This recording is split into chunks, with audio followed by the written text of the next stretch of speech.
Halo teman-teman semua, kita ketemu lagi. Gimana kabarnya? Semoga kalian selalu dalam keadaan baik dan sehat. Kali ini kita kembali akan mereaksi video-video yang sangat menarik, video-video yang memiliki edukasi, bukan hanya hiburan teman-teman, tapi juga akan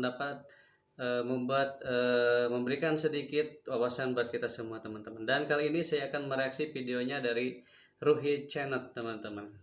Dan kebetulan kali ini saya akan mengambil video yang judulnya mengunjungi kota terdekat ke luar angkasa teman-teman. Seperti apa kota dengan letaknya dekat dengan luar angkasa itu teman-teman. Saya juga belum tahu ya, belum lihat videonya. Nanti kita lihat bareng-bareng di sini teman-teman. Tapi sebelum ke videonya, seperti biasa kita ketemu lagi bersama Ayah Muda Production. Hey,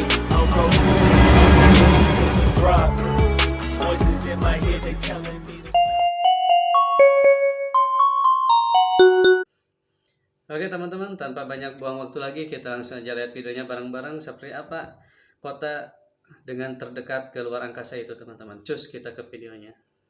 La Rinconada, tempat berpenghuni di dunia yang paling dekat dengan langit, di mana orang-orang hidup di atas awan. Pada ketinggian ekstrim di 5.100 meter, lapisan atmosfernya sangat tipis dan penduduk setempat hidup dengan kadar oksigen yang hanya 50% dari biasanya. Tubuh mereka telah berevolusi untuk memproduksi sel darah 2 kali lebih banyak daripada kita. Di tanah yang tandus ini, tidak ada satu pohon pun yang dapat bertahan hidup karena tekanan udara yang rendah. Kota di pegunungan Andes Peru ini bahkan lebih tinggi 300 meter dari Mont Blanc, puncak tertinggi di pegunungan Alpen Eropa. Jauh berbeda dari dunia modern, ini tempat di mana kriminalitas dan bahaya selalu mengintai. Orang-orang datang ke negeri yang keras ini hanya untuk satu alasan, emas. Sekitar 50.000 orang tinggal di sini di antara tumpukan sampah. Semuanya memimpikan kekayaan. Kami dalam perjalanan menjelajahi kehidupan di pemukiman tertinggi di dunia. Berhenti dulu, berhenti. Ya, berhenti. Ya, berhenti.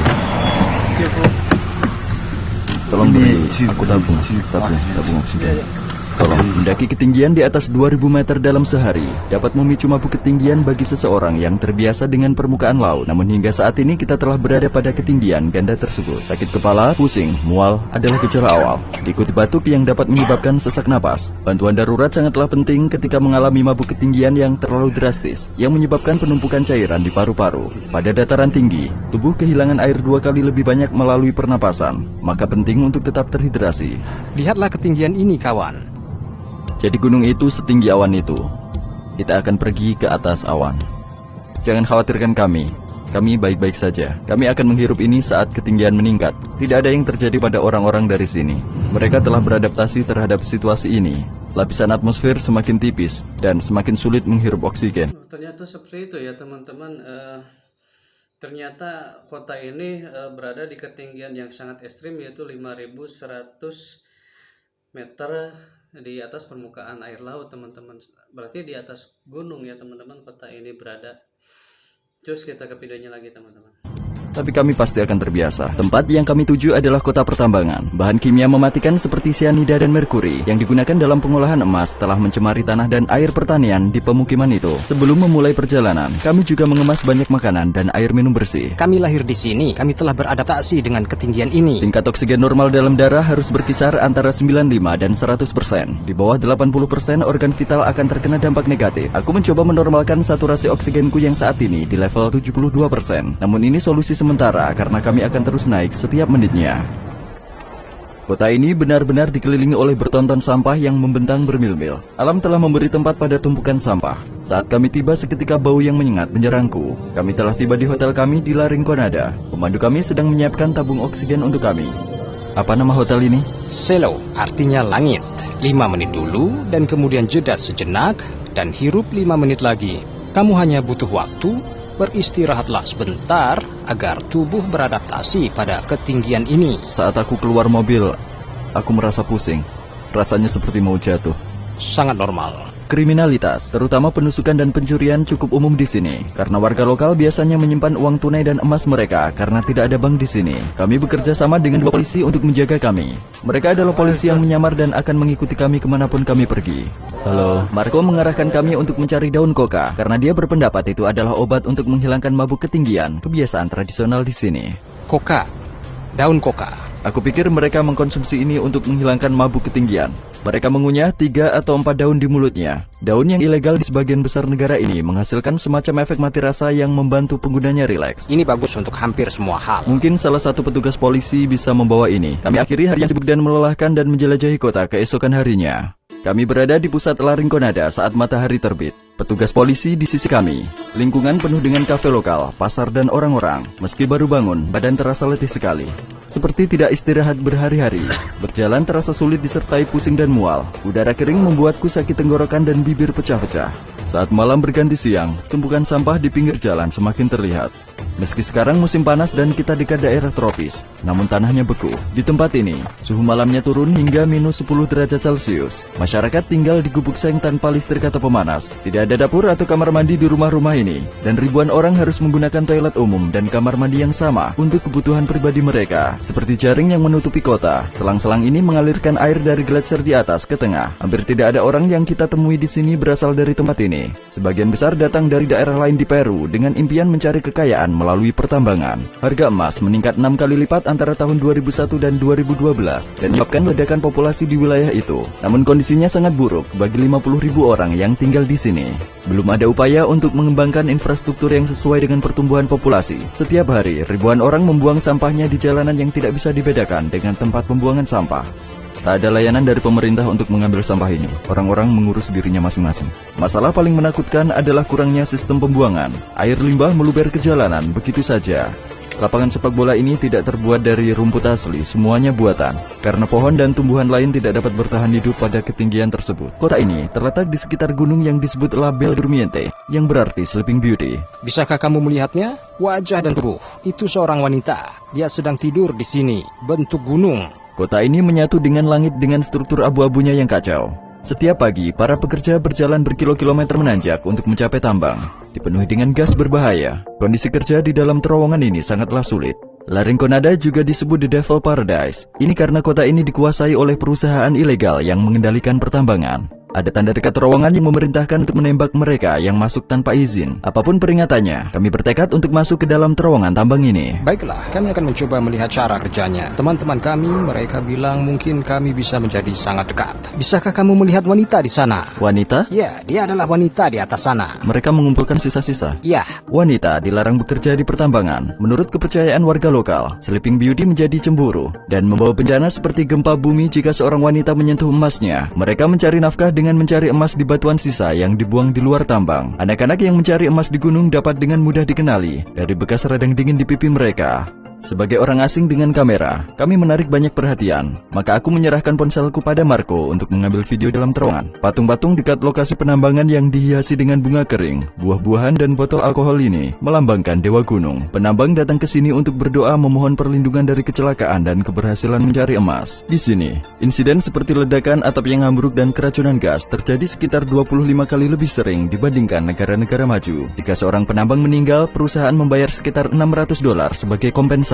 Konsep gaji tetap tidak ada di La Rinconada. Penambang bekerja di bawah sistem perburuan ilegal kuno yang disebut Cachorreo. Mereka bekerja di perusahaan tanpa dibayar selama sebulan penuh, dan kemudian mendapat 1 hari bekerja untuk diri mereka sendiri, membawa pulang emas yang mereka temukan sebagai gaji pada hari itu. Bergantung keberhasilan hari Cachorreo, mereka mungkin mendapat penghasilan yang besar atau bisa jadi tidak dibayar. Jadi secara teori pendapatan mereka ditentukan oleh keberuntungan. Namun penambang mencoba meminimalkan ketidakpastian ini dengan mengantongi batu yang tampak bagus atau menyembunyikannya di suatu tempat di hari Cachorreo. Kadar oksigenku sekarang di angka 65%, jauh di bawah normal 95 hingga 100%. Jadi aku bernapas sangat cepat dan detak jantungku lebih dari 120. Oke, kita stop dulu di sini teman-teman. Ternyata nama kotanya itu La Rinconada ya teman-teman, dan tempat ini berpenghuni yang paling dekat dengan langit di langit di bumi ya. Tempatnya manusia disebutnya tempat manusia tinggal di atas awan teman-teman, karena ya dengan awan itu hampir berdekatan ya, tingginya hampir sama teman-teman, dan dengan ketinggian 5.100 meter di atas permukaan laut, sangat tinggi sekali kan teman-teman, dan suhu di sana juga sangat dingin. Dan kemudian untuk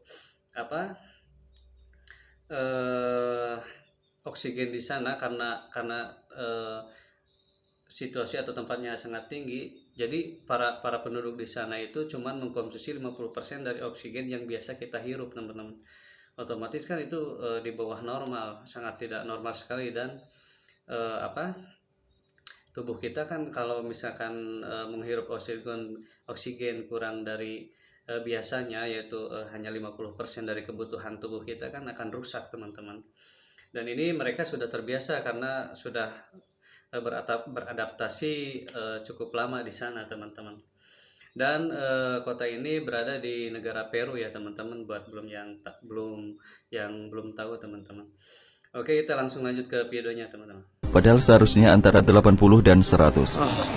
Saat ini seorang warga lokal sedang memeriksa kadar oksigennya. Hasil miliknya jauh lebih baik dari saya. Oksigen 82% dan detak jantung 97 ppm. Aku tidak tahan lagi. Aku akan kembali ke hotel untuk mengambil oksigen. Aku memakai mantelku agar tetap hangat karena tidak ada pemanas. Sekarang kita akan menunggu beberapa jam untuk menjelajahi kehidupan malam kota yang berbahaya dan berbicara dengan beberapa penambang. Saat aku istirahat, kamu harus tahu harga sebenarnya dari emas tersebut. Setiap cincin yang mengandung 8 gram emas menghasilkan sekitar 20 ton limbah selama produksi. Di puncak gunung, terbentuklah danau asam tambang karena bebatuan yang diekstraksi dengan emas. Batuan ini yang kaya akan besi sulfat teroksidasi ketika bersentuhan dengan air dan udara, menghasilkan warna merah tua. Masyarakat yang tinggal di tepi sungai bercocok tanam dan memelihara hewan dengan air yang terkontaminasi merkuri dan sianida. Umur rata-rata penduduk lokal di sini hanyalah 35 tahun. Namun bahan kimia bukanlah satu-satunya alasan. Pada ketinggian ini, setiap hembusan napas mengandung oksigen sekitar 50% lebih sedikit. Nah, teman-teman, jadi kehidupan di sana sangat sangat ekstrim sekali, teman-teman. Soalnya konsumsi makanan, baik itu minuman, di sana sudah terkontaminasi dengan merkuri, dengan limbah-limbah tambang yang ternyata para penduduk di sana memaksakan diri untuk hidup di sana itu karena keadaan tambang itu, teman-teman, itu tambang emas. Jadi mereka memperbaiki kehidupan dengan memaksakan diri ya, seolah-olah karena ingin mendapatkan hasil bumi yang bagus ini, yaitu emas ya, teman-teman.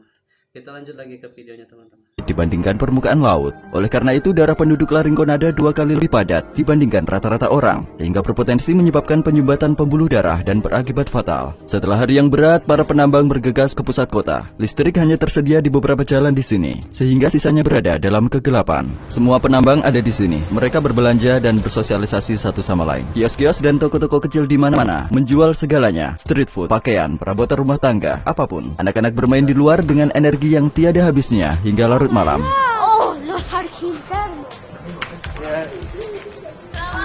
Berapa umurnya? 12. Apakah ada sekolah dasar atau sekolah menengah? Ada? Seberapa besar sekolahnya? Tidak terlalu besar. Apakah ada perguruan tinggi? Tidak ada. Setelah itu mereka harus pindah ke pulau atau kuliasa untuk belajar. Bagaimana jika mereka tidak pindah? Apakah mereka mulai bekerja di pertambangan? Iya. Seperti yang Anda lihat, orang-orang datang ke sini untuk menukarkan kepingan emas mereka dengan solis. Kami berada di kantor pertukaran lain. Untuk mencegah perampok dan penyerang, mereka memasang jeruji besi di depan konter. Sekarang kita akan melihat bagaimana mereka mengkonversi emas. Sebentar. Bernafas dulu, kawan. Biji yang Anda lihat adalah hasil kerja keras seorang pekerja sepanjang bulan. Saat ini emas berada dalam amalgam dengan merkuri, dan pemanasan akan dilakukan dengan obor tiup untuk memisahkan kedua logamnya. Untuk setiap gram emas, sekitar 2 gram merkuri menguap dan bercampur ke atmosfer. Apa bagian tersulit dalam melakukan pekerjaan ini? Mengirimkan material. Sebab, ingat, banyak orang jahat atau perampok dan transportasinya tidak terlalu aman. Apa yang dia sukai dari Larinconada? Kebanyakan tidak ada yang baik karena seperti yang kamu lihat semua tempat terkontaminasi. Ya, pendapatannya bagus. Di atas rata-rata nasional ya. Itu sebabnya orang-orang datang ke sini. Campuran teh herbal berbeda juga dikonsumsi untuk mengurangi gejala seperti sakit kepala dan kelelahan. Kami menyebutnya emoliente. Terbuat dari apa ini? Air, beberapa macam herbal dan sirup. Ini benar-benar enak. Cobalah sedikit. Ini berat. Susah untuk diminum, kau tahu? Di sini kita tidak bisa melangkah lebih jauh. Itu tidak aman. Tidak ada lagi listrik, tidak ada lagi lampu. Dan lebih baik berhenti di sini. Kebanyakan penambang menghabiskan uang hasil jerih payah mereka untuk alkohol dan kehidupan malam di jalan-jalan ini. Jika kondisi hidup dan kerja tidak membunuh seseorang, maka pisau dan AIDS yang membunuh. Klub malam adalah tempat paling berbahaya di Larinconada. Di jalan ini terdapat bar, klub malam, dan beberapa pilihan PSK bagi pekerja tambang. Kami berada di pusat perdagangan manusia, perampokan, dan pembunuhan di Larinconada. Jika kamu lihat ke sana, kamu dapat melihat wanita itu. Ada banyak orang yang membeli bunga mawar untuk para wanita di sini. Menurut polisi Puno, sekitar 2.500 gadis di bawah umur dieksploitasi di tempat-tempat yang baru saja kami lewati. Kota ini hanya memiliki satu kantor polisi dan pemerintahan Peru tidak melakukan upaya apapun untuk memberantas kejahatan ini. Adakah penjara di sini? Tidak, kami menyebutnya Calabozo. Ada sebuah tempat sangat kecil. Tidak ada rumah sakit di kota ini kan? Ada klinik yang sangat kecil, maksimal 2 atau 3 kamar. Kami sekarang bertemu seorang penambang yang 12 tahun bekerja di Larinconada. Dia juga memiliki satu-satunya gym di kota itu. Setelah seharian melakukan pekerjaan fisik yang intens, penambang terus berkeringat. Ramiro adalah sedikit penambang yang beruntung. Berapa jumlah emas terbesar yang pernah Anda temukan dalam gram? 200 gram. Katanya dia menemukan 200 gram dalam keadaan utuh. Ini banyak sekali emasnya. Apakah kamu sudah menikah? Kami memiliki 3 anak. Mereka berada di universitas. Apakah kamu menyarankan anakmu untuk kerja di pertambangan? Tidak, karena sangat-sangat berbahaya. Bagaimana ketinggian mempengaruhi tubuhmu? Iya loh, walaupun saya dari Puno, saya punya masalah itu. Puno berada di ketinggian 3.800 meter di atas permukaan laut. Jadi datang ke sini di ketinggian 5.000 meter di atas permukaan laut sudah mulai menantang. Masalah pencernaan, dulu 3 hari penderitaan. Setelah 3 hari, metabolisme mulai beradaptasi. Berapa banyak uang yang dihasilkan para pekerja tambang? Bervariasi, kadang naik, turun. Di sini seseorang akan mendapat penghasilan kurang lebih sekitar 2.000 soles Peru dan lebih sedikit lagi. Tanganmu sangat terpengaruh karena bekerja di pertambangan. Aku tidak sengaja memukul diriku dengan batu ketika mencoba memisahkan mineral dari emas. Jadi, kamu menggunakan batu untuk menghancurkannya. Lalu tiba-tiba, bam, cedera. Terutama pada sisi ini ketika sedang tertindih. Apakah ada pekerja tambang yang meninggal dunia? Itu cukup konstan. Banyak orang mengatakan bahwa tambang ini diperuntukkan bagi orang-orang yang kuat. Itu tidak berarti kekuatan dalam ukuran otot. Terutama ini lebih tentang kekuatan mental. Tahanan, penguasaan, dan mempertimbangkan ketinggian. Tidak sesederhana itu. Kami berada 5.000 meter di atas permukaan laut. Meskipun impian untuk datang ke Larinconada dan menemukan biji emas dalam jumlah besar mungkin menarik dari luar, sebagian besar penambang dan keluarga mereka tidak pernah mencapai kenyamanan finansial yang mereka idamkan. Pemerintah Peru selama bertahun-tahun bungkam mengenai operasi ilegal di tambang emas dan pelecehan terhadap pekerja. Terlepas dari semua kondisi ini, masyarakat terus mencari peluang untuk mendapatkan kehidupan yang lebih baik di pemukiman tertinggi di dunia. Terima kasih telah menonton. Jangan lupa subscribe agar kamu tidak ketinggalan film dokumenter baru. Sampai jumpa, saya Ruhi Janet. Oke teman-teman, itu dia tadi video reaksi dari saya, video tentang gimana survivalnya orang-orang yang hidup di Larinconada itu, yaitu di pegunungan Peru, yaitu kota di atas awan ya disebutnya di sana teman-teman, karena mereka tinggal di ketinggian 5.100 mdpl ya di atas permukaan laut teman-teman. Jadi ya seperti itulah, karena emang kondisi di sana sangat memprihatinkan karena terlalu tinggi ya untuk kehidupan seorang untuk manusia, karena suplai oksigen pun di sana sangat minim sekali. 50% dari suplai oksigen yang biasanya kita hirup di udara yang biasanya teman-teman, di tempat ya yang seperti kita biasanya ini teman-teman. Teman-teman, semoga ini menjadi wawasan bagi kita semua, karena ternyata banyak ada kota ataupun penduduk yang hidup demi memberikan kebutuhan yang layak bagi kehidupannya di sana teman-teman, dengan cara seperti ini, dengan cara menambang hasil bumi walaupun itu sangat berbahaya teman-teman. Oke teman-teman semua, terima kasih sudah mengikuti video ini. Jangan lupa dukung terus channel ini dengan cara like, komen, dan subscribe. Kita ketemu lagi di video berikutnya. Terima kasih.